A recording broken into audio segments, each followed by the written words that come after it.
Welcome to my channel. Try to hear the latest story. I arrived at my parents' house for Christmas, with my 7-year-old daughter Emma, carrying carefully chosen presents I saved months to afford. The moment we walked in, my nephew Tyler, my sister Lauren's spoiled 10-year-old son, raced toward the Christmas tree and started tearing open presents labeled to Emma. I watched in disbelief as my parents laughed, calling it adorable while Emma's eyes filled with tears. My mother said boys will be boys. I realized this wasn't the first time my family had dismissed my daughter for my nephew. Standing there in my parents' living room, watching Tyler destroy the wrapping paper on Emma's carefully chosen gifts, something inside me finally clicked into place. It was like putting on glasses after years of blurry vision. The pattern I'd been too blind, or maybe too hopeful to see, suddenly became crystal clear. This wasn't new. This had been happening for years, and I'd been making excuses for it every single time.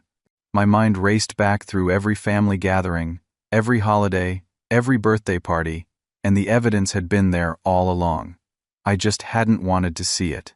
Last Thanksgiving flooded back to me with painful clarity. Emma had spent 3 weeks working on an art project for school that she was so proud of.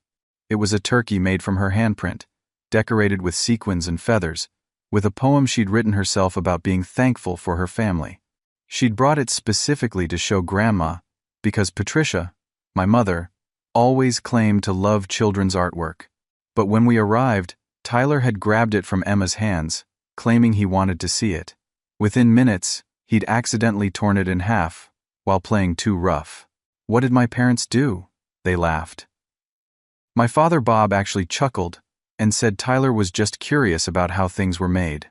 My mother comforted Tyler when he started fake crying about breaking it, while Emma stood there holding the 2 pieces of her destroyed project, real tears streaming down her face. Lauren had even said Emma shouldn't have brought something so fragile if she didn't want it touched. Then there was Emma's birthday party 3 months ago. Sarah, my wife, had to work a 12-hour shift at the hospital, and I'd managed to pull together a small family party for Emma's 7th birthday. Nothing fancy, just family at my parents' house with a homemade cake and some presents. Emma had been so excited, talking about it for weeks, but when it came time to blow out the candles, Tyler had rushed forward and blown them out himself, claiming he was helping. When Emma started crying, Patricia had relit the candles but made it seem like Emma was being difficult about sharing her special moment. The presents were even worse. Tyler had literally pushed Emma aside to open her gifts first. Not help her open them, but actually open them himself, tearing through the paper and examining each toy before tossing it aside when something else caught his eye.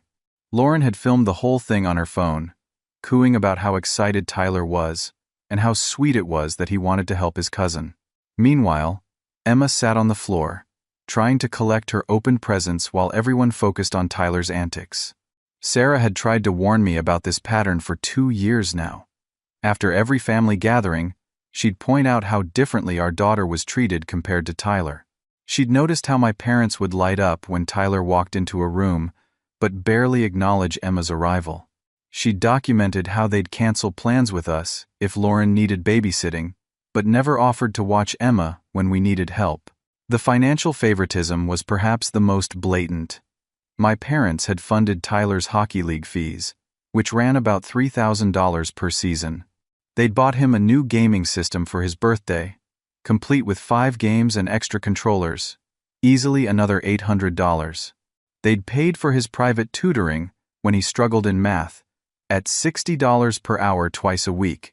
But when Emma had expressed interest in dance classes at the local community center, just $200 for a 10-week session, they'd suggested we wait until she was older to see if she was really interested. When her pediatric dentist recommended early orthodontic intervention that would save thousands down the road, and we'd asked for help with the $500 copay, they'd claimed money was tight with the economy, and all. Standing there watching Tyler rip through another of Emma's presents, this one containing the art supplies I'd carefully selected because Emma loved to draw, I felt my hands clench into fists. The set had cost me $40. money I'd saved by skipping lunches at work for 2 weeks. I'd chosen each item specifically: the colored pencils Emma had been admiring at the craft store, the sketch pad with the unicorn cover she'd pointed out, the special erasers shaped like butterflies. Tyler held up the pencils with disinterest, then tossed them aside, moving on to the next gift. My mother was actually encouraging him, saying things like, "Oh look, another one, and I wonder what this could be." My father sat in his recliner, chuckling at Tyler's enthusiasm. Lauren knelt beside her son with her phone out. Taking photos and videos like this was some kind of performance. She kept saying things like, "Show Grandma what you found, and hold it up so I can see." Not once did she tell him these weren't his presents. Not once did she suggest he should wait or ask permission. I looked down at Emma, who stood beside me, her small hand gripping mine tightly. She wasn't crying anymore. She was just watching with this resigned expression that broke my heart more than tears ever could. This was a 7-year-old who had already learned not to expect fairness from people who were supposed to love her equally. The science kit I'd bought came next. It was designed for Emma's age group, with safe experiments she could do at home. She'd been fascinated by her school's science fair, and I wanted to encourage that curiosity. Tyler ripped it open, glanced at the contents, then announced loudly that it looked boring and babyish. My mother immediately agreed, saying it probably wasn't age-appropriate anyway. When I finally found my voice and suggested gently that maybe we should save some presents for Emma to open herself, the room went silent. My mother turned to look at me with this expression of disbelief, as if I'd just said something incomprehensibly rude. That's when she snapped at me, her voice sharp and cutting in the way I remembered from my childhood when I'd disappointed her. "Stuart," she said, using my full name like a weapon, "you're being petty and you're ruining Christmas. He's a child enjoying the holiday. Why do you have to make everything so difficult?" The entire room turned to stare at me. Lauren shook her head with this pitying expression. My father sighed heavily, as if I was causing some great inconvenience. Even my elderly Aunt Martha, who'd arrived early, looked at me with disapproval. "And Tyler?" Tyler smirked. A 10-year-old child looked me dead in the eye and smirked, knowing he'd won again, knowing the adults would take his side, knowing Emma would lose out once more. That smirk told me everything. This wasn't innocent childhood excitement. This was a child who'd learned he could take whatever he wanted without consequences. I took a deep breath and made a decision. Maybe if I could talk to my parents privately, away from the audience of relatives, I could make them understand. I squeezed Emma's hand gently and asked her to go sit with Aunt Martha for a few minutes. Then I headed to the kitchen, asking my parents to follow me for a quick word. They came reluctantly, my mother's lips already pursed in that thin line that meant she was prepared for battle. My father looked irritated at being pulled away from his comfortable chair. But I had to try. These were my parents. Surely, they'd understand if I explained it calmly and rationally. "Mom, Dad," I started, keeping my voice steady and reasonable. "I need you to understand something. This isn't just about the presents. It's about a pattern of behavior that's hurting Emma. She's 7 years old, and she's learning that her feelings don't matter, that her cousin can take whatever he wants from her, and that the adults who are supposed to protect her will just laugh it off." My mother's face flushed red immediately. "Oh, here we go," she said, throwing her hands up dramatically. "Stuart's playing the victim again. Your daughter is too sensitive, Stuart. She needs to learn to share. The world isn't going to coddle her forever." I tried to stay calm, but I could feel my frustration building. "This isn't about sharing, Mom. This is about Tyler literally taking presents that have Emma's name on them. This is about him destroying her belongings, while you all laugh and call it cute. This is about you and Dad showing blatant favoritism." My father stepped forward then, his voice taking on that authoritative tone he'd used when I was young. "Now, you listen here, Stuart. Don't come into our house and start making accusations. Tyler is a normal, energetic boy. If Emma can't handle a little rough play, maybe that's a parenting issue you and Sarah need to address. Maybe if you raised her to be more assertive, instead of such a pushover, she wouldn't have these problems." The injustice of it burned in my chest. "Dad," Tyler pushed her down at her own birthday party. He blew out her candles. He opened her presents. How is that teaching either of them good values? Before my father could respond, Lauren appeared in the doorway, her face twisted with anger.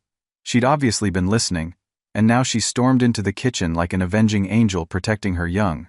"I cannot believe you," she spat at me. "I cannot believe you're standing here attacking my son and my parenting. You've always been like this, Stuart. Always had to be the golden child. Always had to be perfect. Always had to make everyone else look bad." I almost laughed at the absurdity of it. Lauren had been the favored one our entire childhood. She'd gotten the new car at 16 while I'd had to buy my own. She'd had her college fully paid for while I'd worked 2 jobs to afford community college. She'd had her wedding paid for by our parents, while Sarah and I had gone to the courthouse because we couldn't afford anything else. "Lauren," I said, trying to keep my voice level, "this isn't about our childhood. This is about what's happening right now, today, to our children." She stepped closer, her voice dropping to a hiss. "You want to know what this is really about? You're jealous. You're jealous that Tyler is confident and outgoing, while Emma is timid and weak. You're jealous that my son knows what he wants, and goes after it. And you know what? Maybe if you were a better father, if you were home more instead of always working, Emma would have more confidence." The hypocrisy was staggering. Lauren worked part-time at a boutique for spending money, while her ex-husband paid generous child support and alimony. Meanwhile, I worked 50 hours a week to support my family, while Sarah worked 12-hour nursing shifts to ensure we could give Emma everything she needed. Lauren continued, her voice getting louder and more theatrical. "Poor Tyler doesn't even have a father figure since the divorce. Do you know how hard it's been for him? Do you know what he's been through? And here you are, attacking a child who's already suffering." I couldn't help myself. "I'm a single parent half the time too, Lauren. Sarah works long shifts at the hospital saving lives. But nobody ever cuts Emma any slack for that. Nobody ever excuses her behavior or gives her special treatment." Lauren's face contorted with rage. "Oh, there it is. There's the real Stuart, attacking my parenting, and now attacking Sarah's choices too. Maybe if your wife prioritized her family over her career, Emma wouldn't be such an emotional mess." The sound of footsteps made us all turn. Uncle Gerald and Aunt Margaret had arrived with their families, coming into the kitchen to greet everyone. Lauren immediately shifted into victim mode, her eyes welling with convenient tears. "Gerald, Margaret, thank God you're here," she said, her voice trembling. "Stuart's been yelling at Tyler, calling him names, saying horrible things about a 10-year-old child. He made Tyler cry on Christmas." I watched in disbelief as she painted me as some kind of monster attacking an innocent child. Gerald, my father's brother, immediately put his arm around Lauren protectively. Margaret looked at me with such disappointment, shaking her head slowly. "Stuart," Gerald said sternly, "I don't know what's going on here, but there's no excuse for taking your problems out on a child. Tyler's been through enough with the divorce." I tried to explain, but Lauren talked over me, adding more lies to her story. She claimed I'd called Tyler a brat, that I'd threatened to take his Christmas presents away, that I'd made him feel unwelcome in his grandparents' house. None of it was true, but the damage was done. The family narrative was being written in real time, and I was the villain. More relatives filed into the kitchen, drawn by the commotion. Each one got Lauren's version of events first, how her poor son was being bullied by his 35-year-old uncle. Tyler appeared at the perfect moment, fake tears streaming down his face, running to his mother and burying his face in her shoulder. My mother chose that moment to deliver what she clearly thought was the killing blow. "You want to talk about fairness, Stuart? Fine. Let's talk about fairness. Your father and I have already committed to paying for Tyler's elite hockey camp this summer. It's $5,000, and yes, that's a lot of money. But Tyler has real talent. He has potential. He's going places." She paused, looking directly at me with something almost like triumph in her eyes. "When you asked us for help with Emma's dental bill last month, we had to think about our priorities. $500 might not seem like much to you, but we can't just throw money at every little thing. We have to invest where it will make a real difference. Tyler deserves opportunities because he's special. He's a leader. He's going to make something of himself." The words hung in the air like poison. She'd actually said it out loud, in front of everyone. Tyler was special. Tyler was going places. The implication about Emma was clear. She wasn't special. She wasn't going anywhere worth investing in.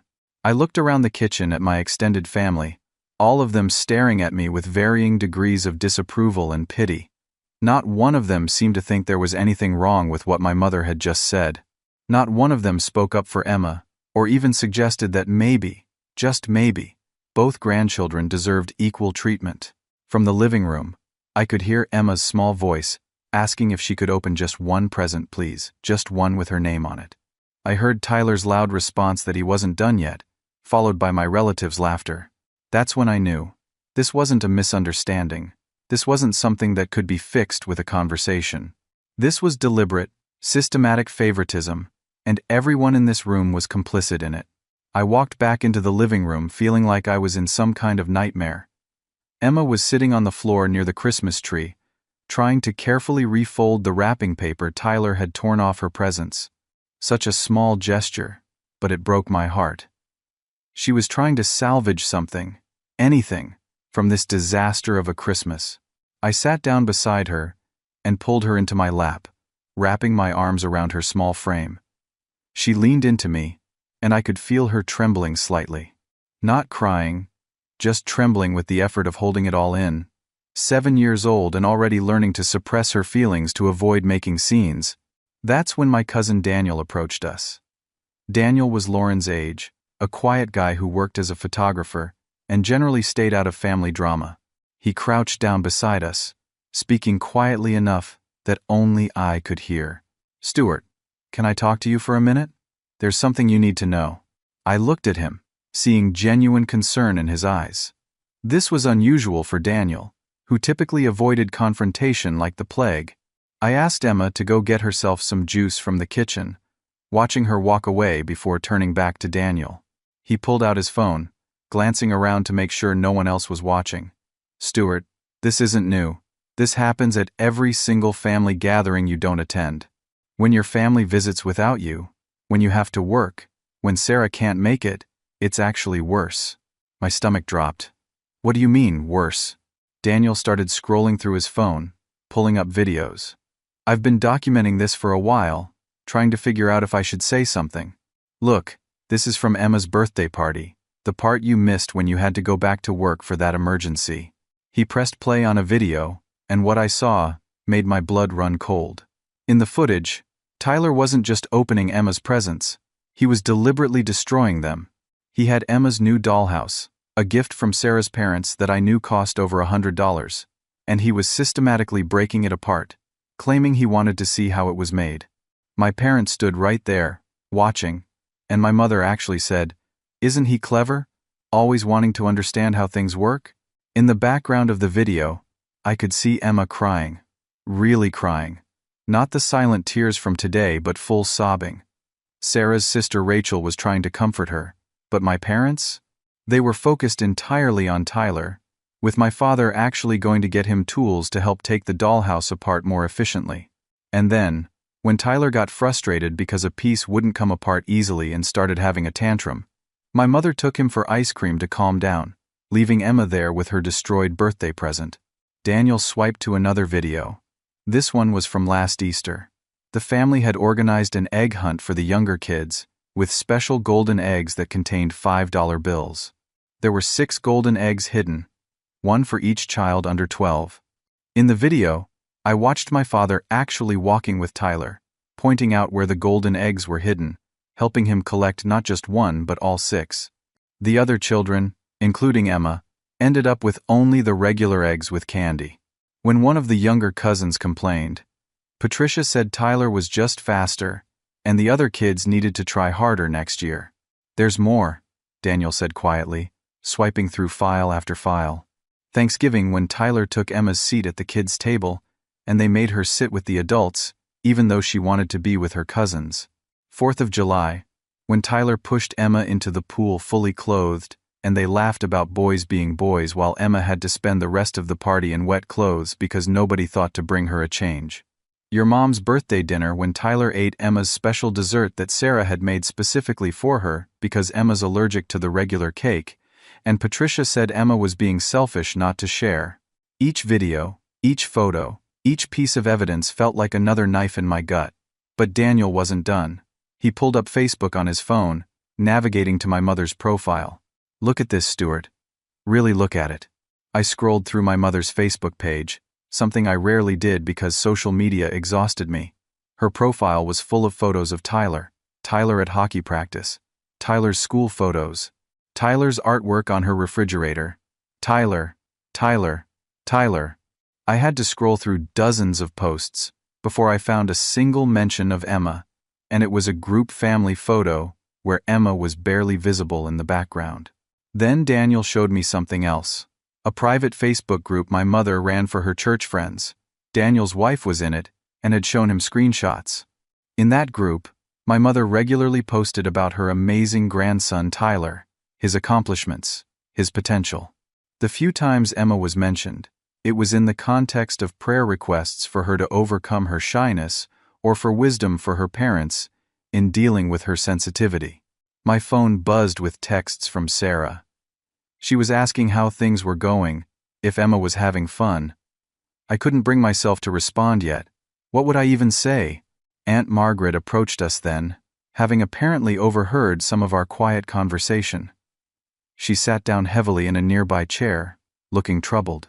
"Stuart, I've wanted to say something for a long time," she said quietly.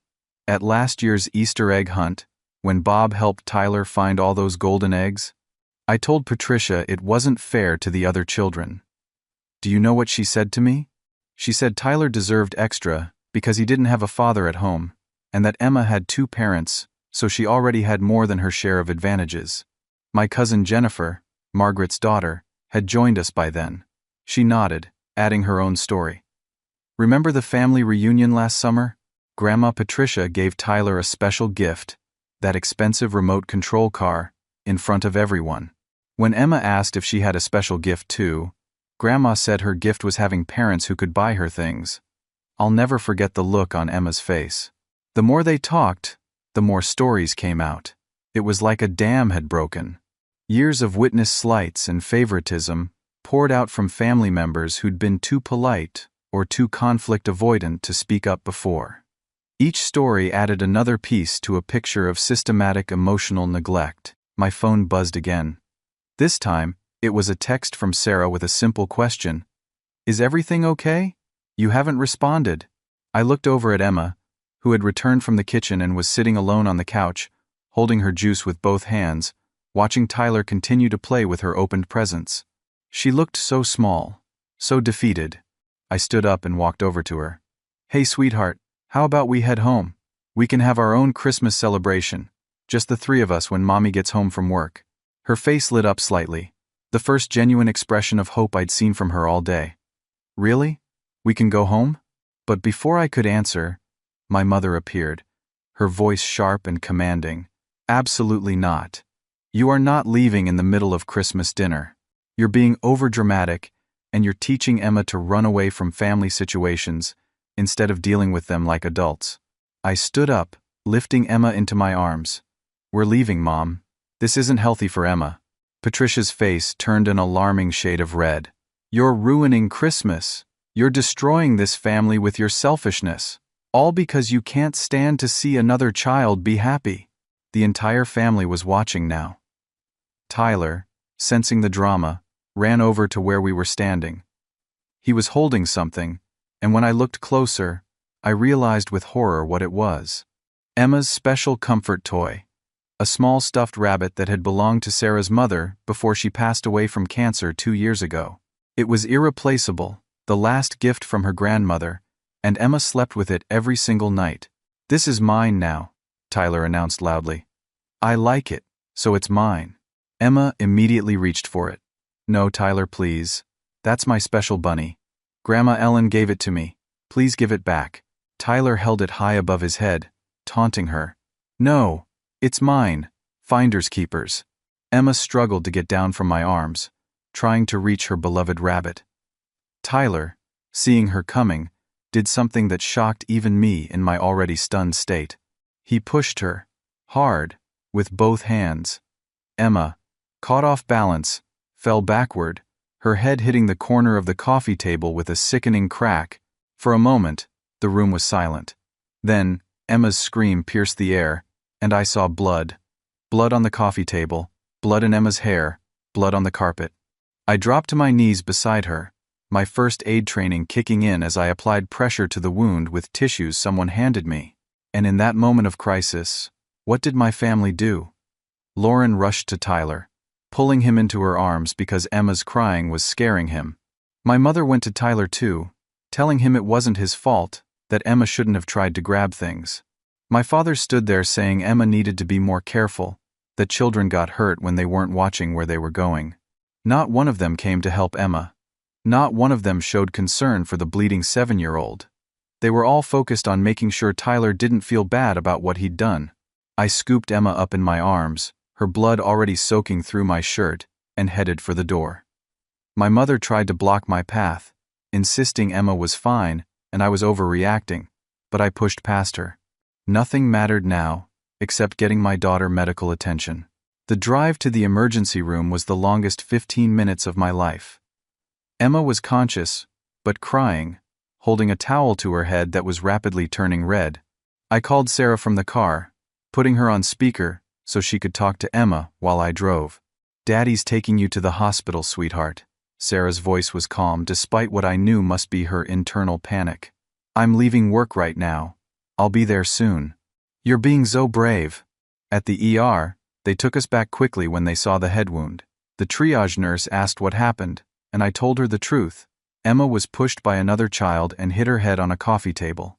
She made notes, her expression growing more serious when I mentioned it was intentional, pushing, not accidental rough play. The doctor who examined Emma was thorough and kind. Emma needed 4 stitches and showed signs of a mild concussion. As she worked, she asked Emma questions about what happened. Emma, in her innocent honesty, told the whole story about Tyler taking her presents and her special bunny and pushing her when she tried to get it back. The doctor looked at me over Emma's head, her expression carefully neutral. "Mr. Thompson, these kinds of injuries from family dynamics are more common than you'd think.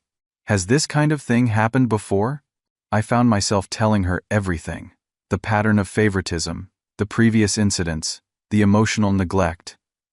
It all came pouring out while the doctor cleaned and stitched Emma's wound. She listened without judgment, occasionally making notes. Sarah arrived as they were finishing the stitches, still in her scrubs from the hospital where she worked. She took one look at Emma and her professional composure cracked. She pulled our daughter into her arms, so gently, examining the wound with practiced eyes even as tears rolled down her cheeks. After Emma was treated and resting on the hospital bed with a juice box and crackers, Sarah pulled me into the hallway. Her expression was unlike anything I'd seen in our 9 years of marriage. It was rage, pure and controlled. "Enough," she said, her voice low and fierce. "This ends today, Stuart. I've been documenting everything for 2 years. 2 years of watching your family emotionally abuse our daughter while you kept hoping they'd change. No more." She pulled out her phone and showed me a folder labeled Emma Evidence. Inside were screenshots, photos, videos, and detailed notes. Dates, times, incidents, witnesses. She'd been building a case I didn't even know existed. "Look at this," she said, showing me text messages from my mother that I'd never seen. Messages where Patricia explicitly stated that Tyler was her favorite grandchild. Messages where she called Emma difficult and said she wasn't as special as Tyler. Messages where she criticized our parenting and suggested Emma's sensitivity was our fault. "Why didn't you show me these before?" I asked, feeling sick. "Because you weren't ready to see it. You kept making excuses, kept hoping they'd change. But Stuart, they're not going to change. They're getting worse. And now Emma has a concussion and stitches because we didn't protect her." The weight of my failure as a father hit me like a physical blow. Sarah was right. I'd been so desperate to maintain family harmony, so hopeful that my parents would eventually see Emma's worth, that I'd allowed this to continue far too long. Sarah wasn't done. She pulled up another folder, this one labeled Future. Inside was a job offer letter. The position she'd been offered was in Denver, Colorado, lead nursing supervisor at a major hospital. $20,000 more per year, better benefits, regular hours that would let her be home for dinner most nights. "I've been sitting on this for 3 weeks," she said. "I didn't know how to bring it up. But Stuart, this is our chance. We can start fresh. Emma can grow up away from this toxicity." I stared at the offer letter. Denver, 2,000 miles from my family. It felt like both a lifeline and a death sentence for the relationship with my parents. My phone started buzzing with messages from my family. I reluctantly looked at them, each one worse than the last. Patricia claimed Emma was faking for attention, that the injury wasn't serious, that we were being dramatic. Lauren threatened legal action for defamation if we told anyone Tyler pushed Emma on purpose. Bob sent a long message about how I was breaking my mother's heart and needed to man up and stop being so sensitive. Then came the group family text that made my decision for me. Lauren had shared a photo of Tyler playing happily with all of Emma's opened Christmas presents.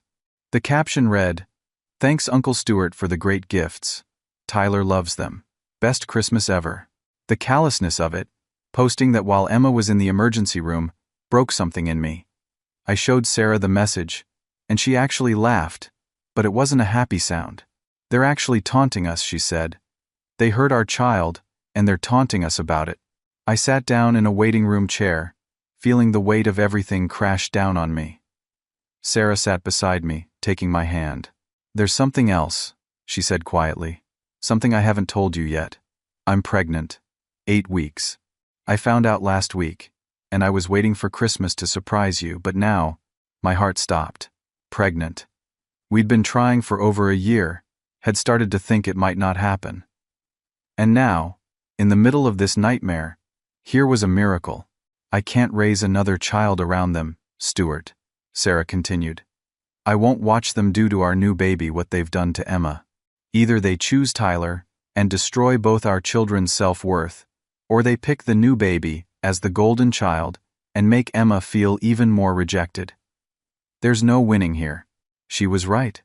God help me, she was right. I thought about Emma's defeated expression, the way she'd learned to make herself small, the way she'd given up expecting fairness. I thought about bringing a new baby into this dynamic, watching the favoritism play out all over again. Dr. Martinez came back to check on Emma, giving us discharge instructions. She also handed me a card for a child psychologist who specialized in family trauma. "Your daughter is showing signs of emotional distress beyond today's incident," she said gently. "This might be helpful. And Mr. Thompson? Sometimes the bravest thing a parent can do is protect their child from toxic family members, even when those family members are grandparents." As we prepared to leave, Emma in my arms with her head bandaged, Sarah walking beside us, my phone rang. It was my mother. Against my better judgment, I answered. Her first words weren't asking about Emma's condition. Instead, she launched into a tirade about how we'd embarrassed her by leaving, how the family was talking about our overreaction, how we'd ruined Christmas for everyone, especially poor Tyler who felt so guilty, even though it wasn't his fault. I hung up on her. For the first time in my 35 years, I hung up on my mother mid-sentence. Sarah squeezed my shoulder in support. We drove home in silence, Emma dozing in the back seat, despite the mild concussion the doctor said to monitor. Sarah held my hand across the center console. When we got home, I sent a single text to my family group chat.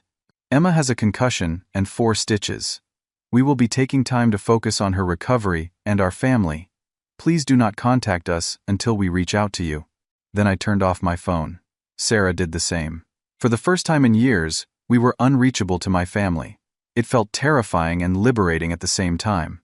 That night, after Emma was safely asleep in our bed where we could monitor her, Sarah and I stayed up talking. We made lists, ran numbers, researched Denver schools. We looked at houses online, checked out neighborhoods, read about the children's hospital where Sarah would work. By morning, we'd made our decision. We were taking the job. We were moving to Denver. We were choosing Emma and our unborn child over my toxic birth family. The cost was high, but the price of staying was higher. Emma deserved better. Our new baby deserved better. We deserved better. The next few weeks, revealed truths that shattered any remaining illusions I had about my family. What started as protecting Emma became an investigation into years of systematic favoritism and emotional neglect that ran deeper than I'd ever imagined.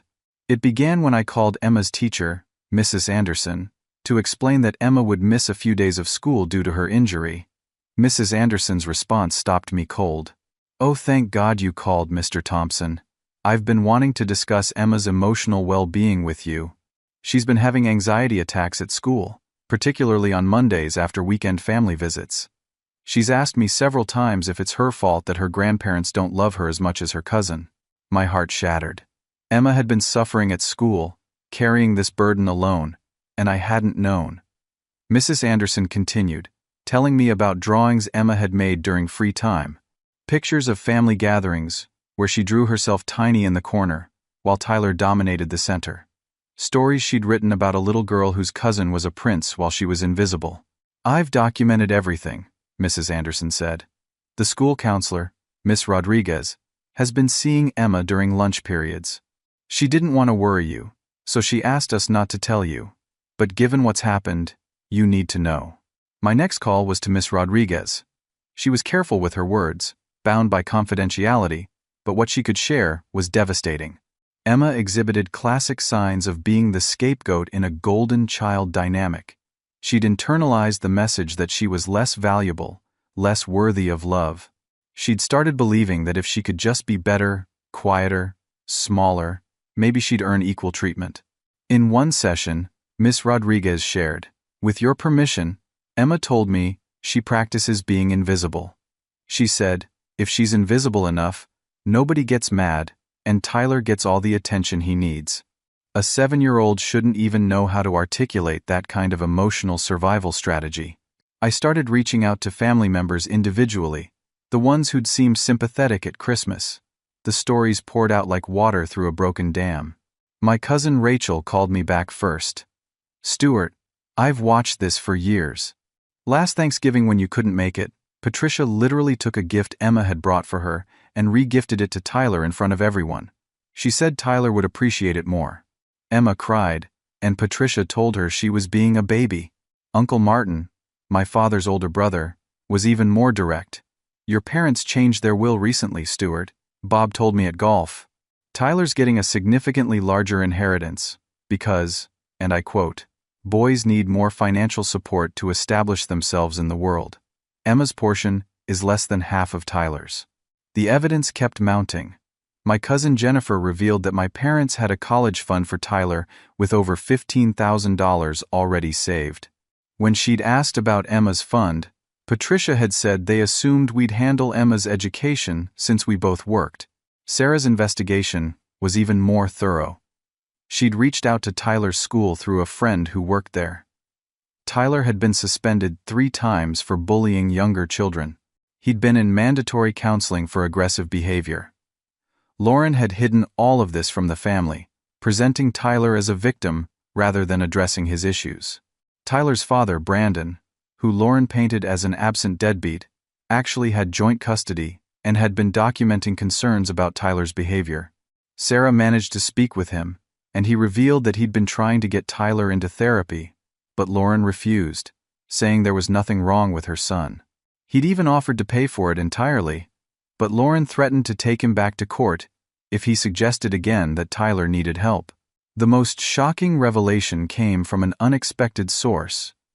Margaret's daughter Jennifer worked at the same pediatric practice where Tyler was a patient. While she couldn't violate HIPAA, she could tell us that several nurses had noticed concerning patterns in how Lauren and my parents handled Tyler's behavioral issues, always blaming others, never accepting responsibility. I compiled everything into a comprehensive document. Sarah organized it chronologically, showing the escalation over time. We had videos, testimonies, school records, medical documentation. It painted a picture of systematic favoritism that bordered on emotional abuse. Armed with this information, I made one last attempt at reconciliation.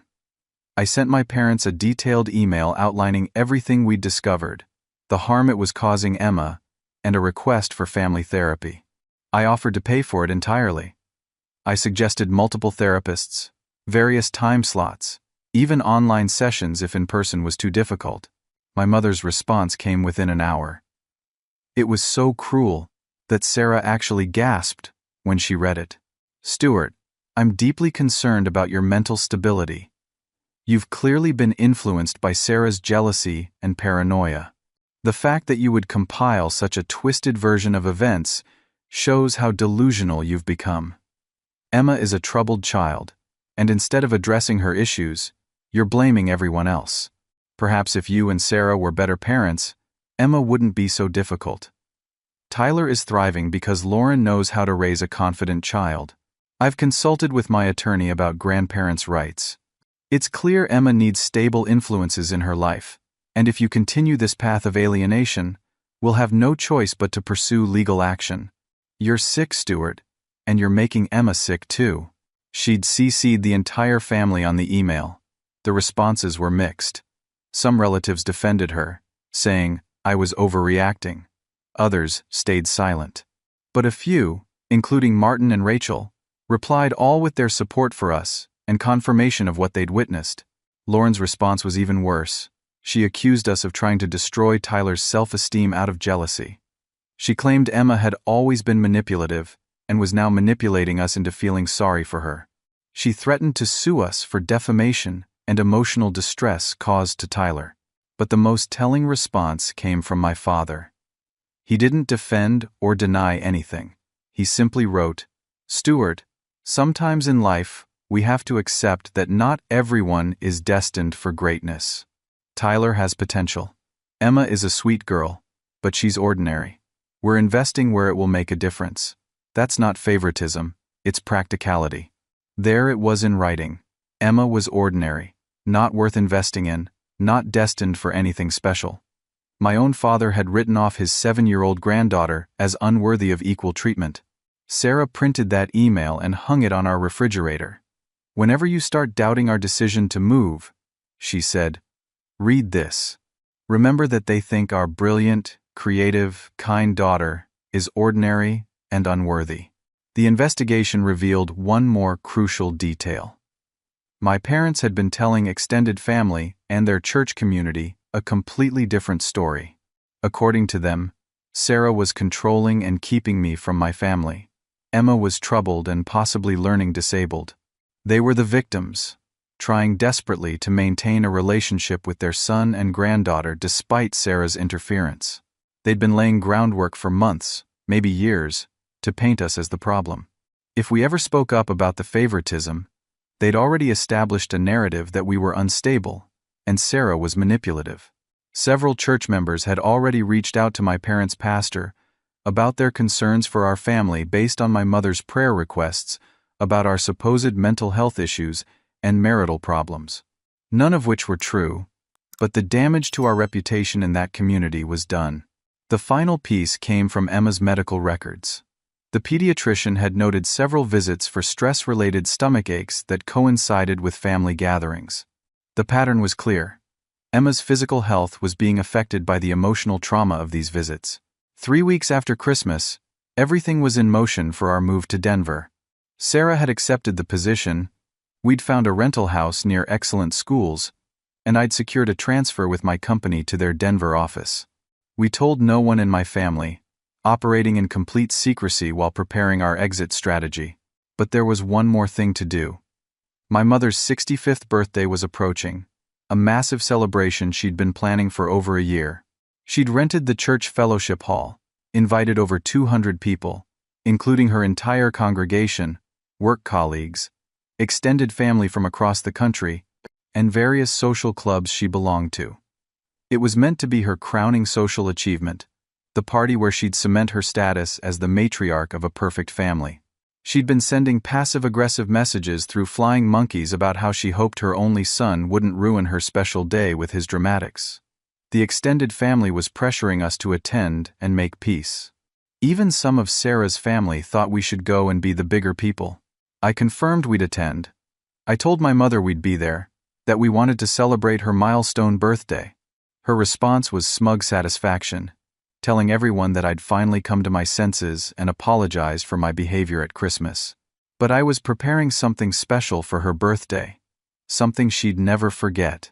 Working with Sarah's brother Michael, who was a lawyer specializing in family law, we prepared several documents, cease and desist letters regarding the threats of grandparents' rights, documentation of defamation, with Lauren's lies, about Emma being troubled, and us being unfit parents.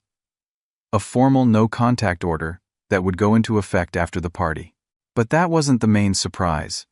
I'd spent 3 weeks creating a professional quality video presentation. It started with beautiful family photos from over the years, the kind of nostalgic montage that would warm hearts. But then it would transition to the truth. I included Daniel's footage of Tyler destroying Emma's dollhouse while my parents encouraged him. The video of Tyler pushing Emma down, with the aftermath showing her blood and their lack of concern. Screenshots of my mother's texts, calling Tyler superior to Emma. The email from my father calling Emma ordinary and not worth investing in. I added testimony videos from family members who'd agreed to speak on camera about what they'd witnessed. Mrs. Anderson and Mrs. Faston. Rodriguez provided written statements about Emma's emotional state and anxiety attacks. The hospital records from Emma's injury were included, along with the doctor's notes about signs of ongoing emotional distress. The centerpiece was a video Emma and I made together. She didn't know what it was for, but I asked her to draw pictures showing how she felt at family gatherings. She drew herself as a tiny figure in the corner, while Tyler was huge in the center. She drew her grandparents with their backs turned to her while facing Tyler. The innocence and pain in those drawings was heartbreaking. I also prepared something positive. Sarah and I created a photo book titled Our Real Family, filled with pictures of Emma with Sarah's parents before they passed, with our chosen family of friends who loved her unconditionally, with her teachers and mentors who saw her worth. Each photo showed Emma genuinely happy, confident, thriving when around people who valued her. We prepared gift bags for every guest at the party. Inside would be a USB drive with the full video, printed copies of key emails and texts, and a letter from me, explaining why we were cutting contact and moving away. We wanted every single person who attended to know the truth. Emma, still recovering from her concussion but doing much better, helped create special art pieces. She didn't know what they were for, but she painted pictures of our new life in Colorado, full of mountains and sunshine and hope. We had them professionally framed. The coup de grace was something Sarah discovered. Patricia had been telling her church friends that we were having marital problems and that I was mentally unstable. She'd requested prayers for our troubled marriage and my mental health issues. Sarah's cousin worked at that church and had recordings of Patricia's prayer requests where she painted us as unfit parents, barely holding on to sanity. We added those recordings to the presentation, showing the lies Patricia had been spreading about us while we'd stayed silent to protect her reputation. 3 days before the party, Lauren called me. Her voice was sweet, too sweet, obviously fake. "Stuart, I'm so glad you're coming to Mom's party. I wanted to call and clear the air. What happened at Christmas was unfortunate, but Tyler feels terrible about Emma getting hurt. He wants to apologize. We all do. Family is family, right?" I recorded the entire call. As she talked, her true nature revealed itself. She admitted that, yes, Tyler gets special treatment, but said that's because he's exceptional and Emma needs to learn that not everyone can be special. She actually said, word for word, that Emma should get used to being second best, because that's what life would be like for her anyway. When I pushed back gently, she got angry and revealed more. She said our mother had already talked to a lawyer about grandparents' rights, and they had a strong case because of my mental instability and Sarah's neglect due to her work schedule. She said if we didn't play nice at the party, they'd file for partial custody of Emma. I kept recording as she dug herself deeper, admitting that Tyler had behavioral problems, but that's just because he's so intelligent and gets bored easily. She admitted to hiding his school suspensions from the family. She admitted that his father wanted him in therapy, but she refused because there was nothing wrong with her perfect son. The recording was gold, pure gold. It would be the final nail in the coffin of any relationship with my birth family. We prepared one more thing. I reached out to every family member who'd been supportive. letting them know that something significant would happen at the party, and they might want to distance themselves from Patricia and Lauren before it happened. Most appreciated the warning. Some chose to skip the party entirely. Others promised to be there to support us. The night before the party, Sarah and I sat with Emma and explained in age-appropriate terms that we wouldn't be seeing Grandma and Grandpa anymore after tomorrow. She looked relieved, actually relieved, and asked if that meant Tyler wouldn't be able to take her things anymore.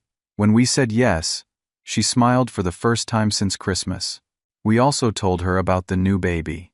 Her excitement was pure and beautiful. She immediately started planning all the things she'd teach her little sibling, all the ways she'd be the best big sister. The joy in her face reminded us why we were doing this. Our children deserved better than what my family offered. The morning of my mother's 65th birthday party, I woke up with absolute clarity about what I was about to do.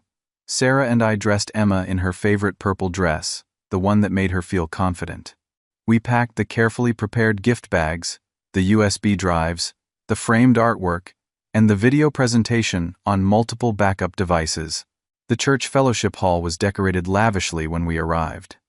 Patricia had spared no expense: professional catering, elaborate floral arrangements, a DJ, even a photographer to capture her special day. The room was already filling with guests, over 100 people, with more arriving every minute. My mother swept toward us in her new dress, a satisfied smile on her face. She air-kissed my cheek, barely acknowledged Sarah, and completely ignored Emma, turning instead to greet more important guests behind us. The slight was so obvious that several people noticed, exchanging uncomfortable glances. Lauren and Tyler were already there, Tyler running wild through the hall, knocking into elderly guests, grabbing food from the buffet with his hands. Lauren watched with an indulgent smile, calling him spirited when anyone looked disapproving. When Tyler saw Emma, he immediately ran over and tried to grab the small purse she was carrying. I stepped between them, my presence enough to make him back off with a sullen glare. The party progressed with speeches about what a wonderful mother, grandmother, and Christian woman Patricia was. Church members praised her dedication. Co-workers lauded her professionalism. Each speech felt like another layer of hypocrisy, given what I knew about her true nature. Finally, it came time for family members to present gifts. Lauren went first, giving an emotional speech about the world's best mother and grandmother, how Patricia had shown such grace dealing with difficult family members, looking directly at me, and how Tyler was blessed to have such an amazing role model.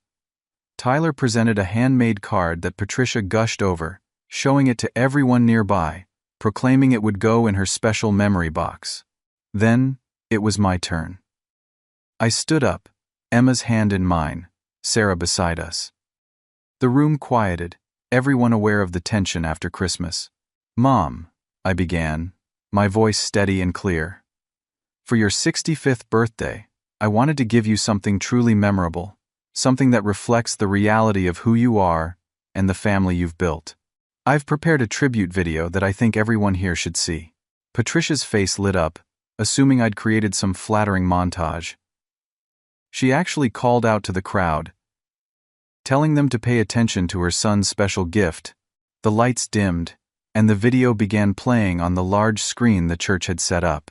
The first minute was exactly what she expected: beautiful family photos set to music, pictures of her through the years. The guests smiled and made appreciative sounds. Patricia preened with satisfaction. Then, the transition happened. The music stopped. The first clip played. Tyler destroying Emma's dollhouse while Patricia laughed and called him clever. The room went silent. The next clip, Tyler pushing Emma, the crack of her head hitting the table, the blood, and then Patricia comforting Tyler while Emma cried. Gasps rippled through the audience. Someone tried to turn it off, but I had the only remote. The video continued. Screenshot after screenshot of Patricia's messages calling Tyler superior to Emma. The email from Bob calling Emma ordinary and unworthy of investment. The recorded phone call where Lauren admitted Emma should get used to being second best. The testimonies played next. Teacher after teacher, family member after family member, describing what they'd witnessed. The school counselor's report about Emma's anxiety attacks. the pediatrician's notes about stress-related illness. Patricia stood up, screaming at me to turn it off, but I held the remote high. The church members who'd been told we were mentally unstable were seeing the truth.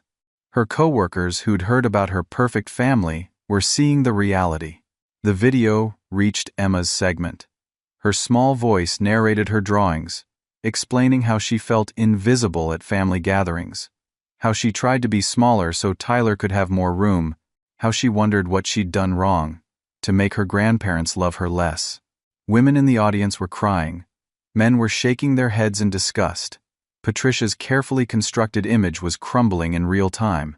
The final segment was the recording of Patricia's prayer requests at church, where she'd lied about our marriage, my mental health, and Emma's supposed problems. Her own voice, in her own church, telling lies about her son and granddaughter to gain sympathy and attention. When the video ended, the room was tomb silent. Patricia stood frozen, her face white, then red, then purple with rage. Lauren was screaming that we'd edited everything, that it was lies, but people had seen Tyler's behavior at the party. They'd witnessed the favoritism themselves. I spoke into the silence. For years, you've emotionally abused my daughter while favoring Tyler. You've made Emma feel worthless, while teaching Tyler he can do no wrong. Today, that ends. I pulled out the legal documents, serving them publicly. These are cease and desist orders. Any attempt to contact us, to pursue grandparents' rights, or to continue spreading lies about us, will result in legal action. We have documented everything. Bob finally found his voice, shouting about disrespect and family loyalty. Several of his golf buddies turned their backs on him. His brother Martin stood up and loudly declared his support for us, saying he'd witnessed the favoritism for years. Tyler, sensing the attention wasn't on him, began one of his legendary tantrums. He started throwing things, screaming, kicking chairs. Lauren tried to calm him, but he pushed her away, yelling that he wanted Emma's presence, that everything should be his. The entire room watched a 10-year-old boy prove everything in the video true through his own behavior. I turned to address the room one final time. We're moving to Colorado. Our daughter deserves to grow up free from this toxicity. She deserves to know she's valued, loved, and special. She deserves grandparents who see her worth, not people who call her ordinary. Sarah stepped forward, her hand on her still flat stomach. And our new baby deserves to never know this kind of conditional, cruel love. We choose our children over toxic family. We choose health over dysfunction. Patricia lunged toward us, but several church members actually stepped in to stop her. Mrs. Thompson, who'd taught Patricia's Sunday school class, looked at her with such disappointment. Patricia, how could you? That sweet little girl, how could you? We walked toward the exit, but not before I'd handed out the gift bags to key people, ensuring the truth would spread. Emma walked between us, her head held high for the first time at a family gathering. At the door, Emma turned back and said in her clear, sweet voice, loud enough for everyone to hear, "I forgive you, Grandma, but I don't want to see you anymore. I hope Tyler gets help for his problems. And I hope someday you understand that all grandchildren deserve love." The room erupted as we left. We could hear the shouting, the accusations, Patricia's hysteria, Tyler's tantrum, reaching epic proportions. But we didn't look back. 6 months later, our life in Colorado was everything we'd hoped. Emma had bloomed like a flower in sunshine.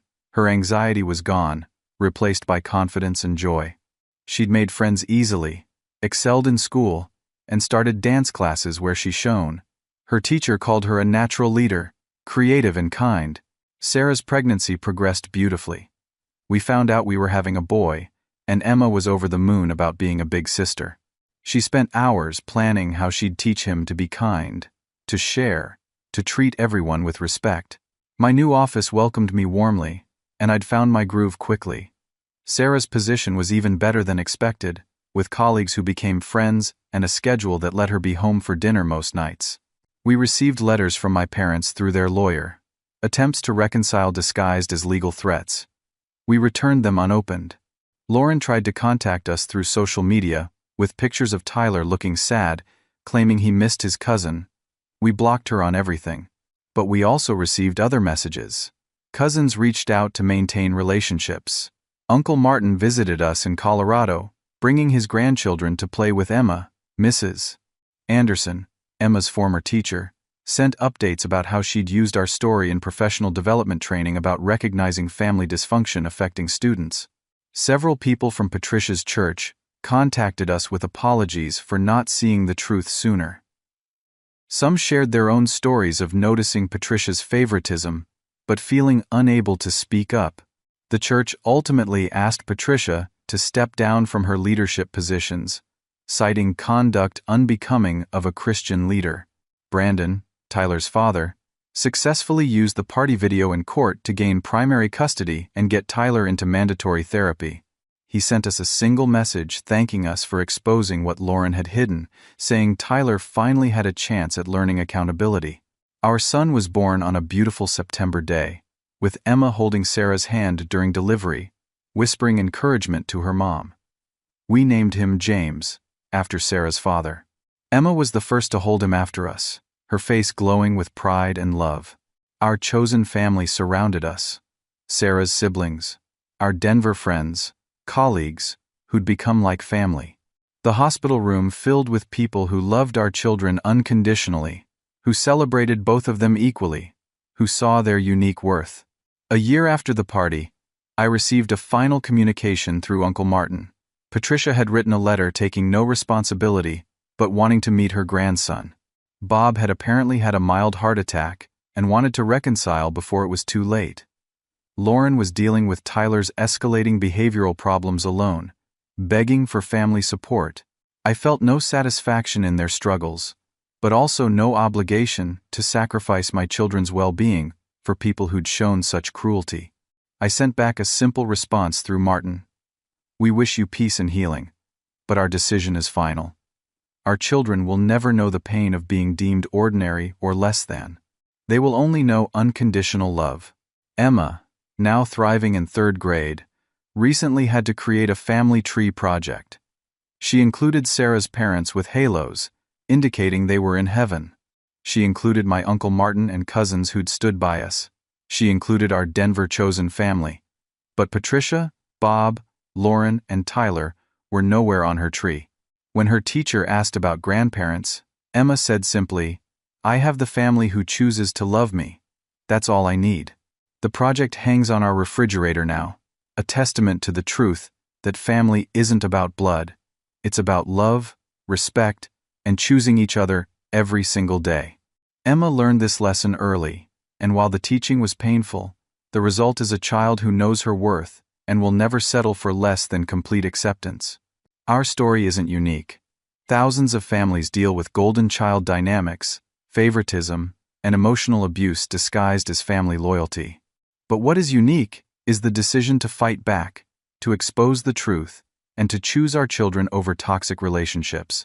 That birthday party video still circulates in our old community, a cautionary tale about the dangers of favoritism and the power of truth.